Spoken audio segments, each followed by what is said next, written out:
ലോകത്തിന്റെ നായകൻ മുഹമ്മദ് മുസ്തഫ സല്ലല്ലാഹു അലൈഹി വസല്ലമ തങ്ങളുടെ ചരിത്രത്തിന്റെ 13-ാം ഭാഗമാണിത്.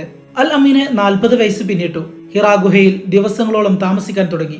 ഗുഹയിലേക്ക് പുറപ്പെടുമ്പോൾ ഖദീജ ബീവി റളിയല്ലാഹു അൻഹ ഭക്ഷണ സാധനങ്ങൾ പൊതിഞ്ഞു കൊടുക്കും. പരിമിതമായ ആഹാരമേ വേണ്ടൂ.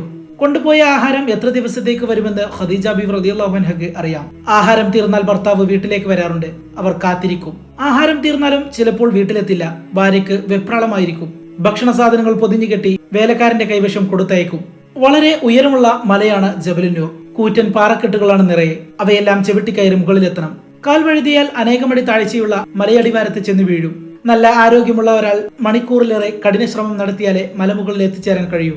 ആ ഗുഹയിലാണ് നബി സല്ലല്ലാഹു അലൈഹി വസല്ലമ തങ്ങൾ ഒറ്റയ്ക്കിരിക്കുന്നത്. ചിലപ്പോൾ ബീവി തന്നെ ഭക്ഷണ സാധനങ്ങളുമായി മല കയറി ചെല്ലും. എന്തൊരു ത്യാഗം! പ്രായം 55-നോടടുത്ത വൃദ്ധയാണവർ. ഭർത്തൃസ്നേഹത്തിനും ആദരവിനും പരിചരണത്തിനും വയസ്സും അവശതയും ഒന്നും തടസ്സമേയാവില്ല. ഖദീജ ബീവി റളിയല്ലാഹു അൻഹയെ പോലെ ഒരു സ്ത്രീരത്നം ചരിത്രത്തിനറിയില്ല. റസൂൽ സല്ലല്ലാഹു അലൈഹി വസല്ലമക്ക് അവരോടുള്ള സ്നേഹത്തിന് അതിരില്ലായിരുന്നു. ആ വർഷത്തെ റമളാൻ മാസം വന്നു. രാത്രി സമയം. ഗുഹയിൽ ഒറ്റക്കാണ്. പെട്ടെന്നാരോ ഗുഹയിൽ പ്രവേശിച്ചു. ആരാണത്? പിന്നെ മുഴങ്ങുന്ന ശബ്ദം. ഇഖ്റ, വായിക്കുക എന്നർത്ഥം. എഴുത്തും വായനയും പഠിക്കാത്ത ആളാണ് അൽ അമീൻ. പിന്നെ എങ്ങനെ വായിക്കും? മറുപടി നൽകിയത് ഇങ്ങനെയാണ്: മാനബി ഖാരിയിൻ, ഞാൻ വായനക്കാരനല്ല. പെട്ടെന്ന് ആഗതൻ അൽ അമീനെ ആശ്ലേഷിച്ചു. എന്തൊരവസ്ഥ! ഞെരിഞ്ഞു പൊട്ടിപ്പോയി. പിടിവിട്ടു. ആശ്വാസം. വീണ്ടും വന്നു കൽപ്പന: ഇഖ്റ. പഴയ മറുപടി ആവർത്തിക്കുകയല്ലാതെ മറ്റൊന്നും ചെയ്യാനില്ലായിരുന്നു. ഞാൻ വായനക്കാരനല്ല.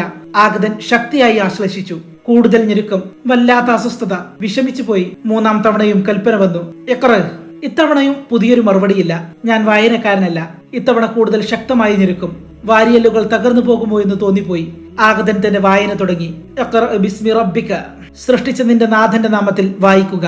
മനുഷ്യനെ രക്തപിണ്ഡത്തിൽ നിന്നും അവൻ സൃഷ്ടിച്ചു. പേന കൊണ്ട് പഠിപ്പിച്ച അത്യുദ്ധാരനായ നാഥന്റെ നാമത്തിൽ വായിക്കുക. മനുഷ്യന് അവൻ അറിയാത്തത് അവൻ പഠിപ്പിച്ചു കൊടുത്തു. ഓതിക്കേട്ട വാക്യങ്ങൾ മനസ്സിൽ ആഴത്തിൽ പതിഞ്ഞു. കല്ലിൽ കൊത്തിയ ചിത്രം പോലെ ഒരിക്കലും മറക്കാനാവാത്ത വിധം മനസ്സിൽ പതിഞ്ഞു. ആഗതൻ അപ്രത്യക്ഷനായി. എന്താണ് സംഭവിച്ചത്? ആകെ വിയർക്കുന്നു. മനസ്സും ശരീരവും ക്ഷീണിച്ചിരിക്കുന്നു.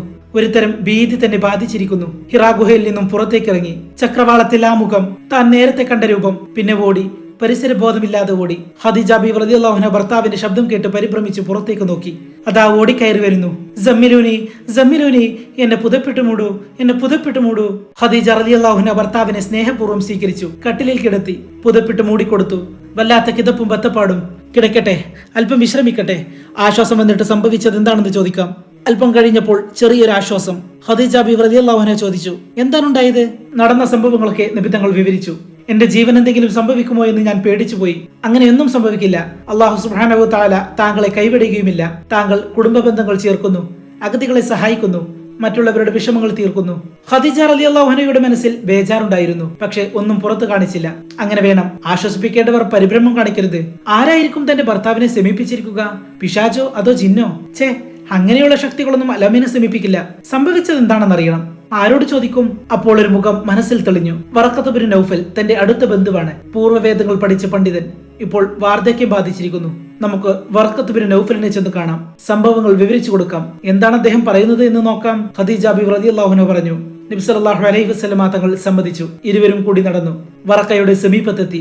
നബി സല്ലല്ലാഹു അലൈഹി വസല്ലമ തങ്ങൾ നടന്ന സംഭവങ്ങളൊക്കെ വിശദീകരിച്ചു. വറഖത്ത് എല്ലാം ശ്രദ്ധിച്ചു കേട്ടു. അദ്ദേഹം പറഞ്ഞു: ഇത് നാമൂസ് തന്നെയാണ്. മൂസാ നബി അലൈഹി ഇസ്ലാമിനെ സമീപിക്കാറുണ്ടായിരുന്ന അതേ നാമൂസ് തന്നെ. നാമൂസ് എന്നാൽ ജിബ്രീൽ. വറഖത്ത് തുടർന്നു: താങ്കൾ ഈ സമുദായത്തിലേക്കുള്ള പ്രവാചകനാണ്, പ്രതീക്ഷിക്കപ്പെട്ട പ്രവാചകൻ. താങ്കളെ ഈ ജനത പുറത്താക്കും. ഖദീജ ബീവി റളിയല്ലാഹു അൻഹ അതിശയത്തോടെ അദ്ദേഹത്തിന്റെ മുഖത്തേക്ക് നോക്കി. അപ്പോൾ അദ്ദേഹം പറയുന്നു: താങ്കളുടെ ജനത താങ്കളെ സ്വദേശത്തിൽ നിന്നും പുറത്താക്കുന്ന കാലത്ത് ഞാൻ ജീവിച്ചിരുന്നെങ്കിൽ, അന്ന് ഞാനുണ്ടെങ്കിൽ താങ്കളെ തീർച്ചയായും സഹായിക്കും. ഈ ജനത എന്നെ പുറത്താക്കുമോ? അൽ അമീൻ ചോദിച്ചു. അതെ, താങ്കൾ കൊണ്ടുവന്നതുപോലെയുള്ള സന്ദേശവുമായി വന്ന ഒരൊറ്റ പ്രവാചകനെയും അവരുടെ ജനത വെറുതെ വിട്ടിട്ടില്ല. അന്ന് ഞാനൊരു ശക്തനായ യുവാവായി ജീവിച്ചിരുന്നെങ്കിൽ. വറഖത്തിനോട് യാത്ര പറഞ്ഞ് രണ്ടുപേരും മടങ്ങി. ഖദീജ ബീവി റളിയല്ലാഹു അൻഹ ഭർത്താവിന്റെ മുഖത്തേക്ക് ഉറ്റുനോക്കി. ആരുടെ കൂടെയാണ് നടക്കുന്നത്? അല്ലാഹു സുബ്ഹാനഹു വ തആലയുടെ പ്രവാചകന്റെ കൂടെയോ?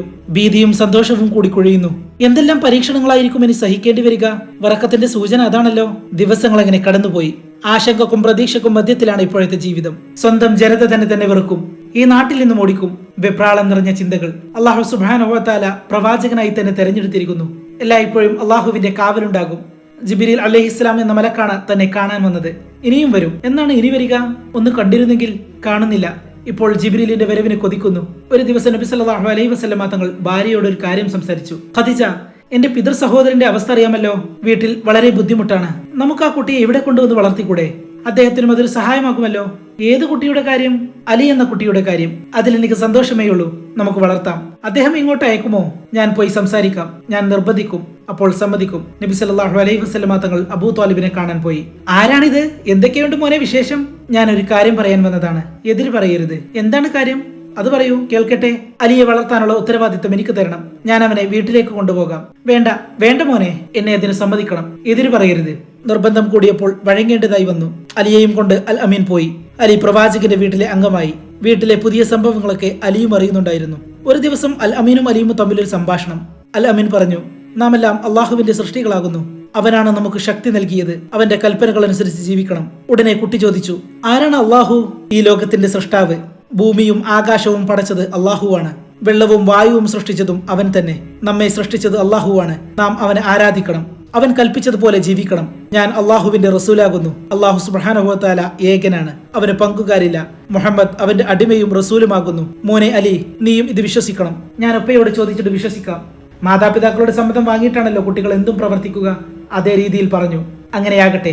അൽ അമീനും സമ്മതിച്ചു. പിറ്റേ ദിവസം അലി ബാപ്പയെ കാണാൻ പുറപ്പെട്ടു. ബുദ്ധിമാനായ കുട്ടി നടക്കുന്നതിനിടയിൽ പലതും ചിന്തിച്ചു. അള്ളാഹു, ലോകത്തെ സൃഷ്ടിച്ച അള്ളാഹു, തന്നെ സൃഷ്ടിച്ചതും തന്റെ പിതാവിനെ പടച്ചതും അള്ളാഹു തന്നെ. തന്നെ പടച്ച അള്ളാഹുവിൽ ഞാൻ വിശ്വസിക്കണം, ആരാധിക്കണം. അത് തന്റെ കടമയാണ്. അതിന് പിതാവിന്റെ സമ്മതം എന്തിന്? പിതാവിന്റെ സമ്മതമില്ലാതെ തന്നെ അള്ളാഹുവിൽ വിശ്വസിക്കാം. പിതാവിനോട് ആലോചിച്ചിട്ടല്ലോ അള്ളാഹു തന്നെ സൃഷ്ടിച്ചത്.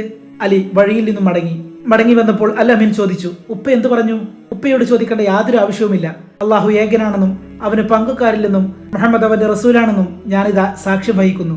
ഈ കഥയുടെ 14-ാം ഭാഗം അടുത്ത വീഡിയോയായി അപ്ലോഡ് ചെയ്യുന്നതായിരിക്കും.